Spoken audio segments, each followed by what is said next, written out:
जातोय का बाहेर कुठल्या कुठल्या संस्था आहेत अजून त्यासाठी जातोय? डॉक्टरांचे पगार केलेले आता 2-2, 3-3 महिन्याचे डॉक्टरांचे पगार केले, ते 5-5 महिने 3-3, 4-4 महिन्याचे रखडलेले पगार केलेत. आणि ह्यांचे का? ह्यांना धमकी देतात ते गेटच्या बाहेर व्हा म्हणून. मग तरी लागली का?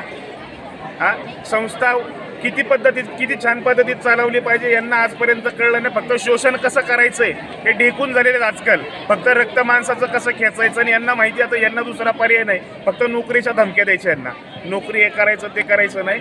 रीतसर नवले साहेबांनी या ठिकाणी येऊन लोकांचा विश्वास जिंकला पाहिजे. त्यांना सांगितलं पाहिजे आश्वासन आता नको, डायरेक्ट कमिटमेंट झाली पाहिजे की बाबा या ठिकाणी आम्ही आत्ता तुमचं पेमेंट करतोय. त्याच ठिकाणी ही लोक उठतील. कारण की त्यांचे आता मला वाटतं इथले डीन ते गोरे साहेब आहेत, त्यांची पण आता PI साहेबांबरोबर चर्चा चालू आहे. आता चर्चा हां नाही, त्यांना आत्ता फोन करून बोलवले, त्यांची मीटिंग सगळे डॉक्टर आता इथं घेऊनच आलेले आहेत ते. आणि आत्ताच एक 1.5 ते 2 महिन्यापूर्वी माझ्या एक परिचयातले मनोज भगत म्हणून आहेत, त्यांनी कोथरूडच्या म्हणजे कर्वेनगरच्या त्या शाखेमध्ये त्या ठिकाणी संस्था आहे सिंहगड, तर त्या ठिकाणी तो कार्यरत होता.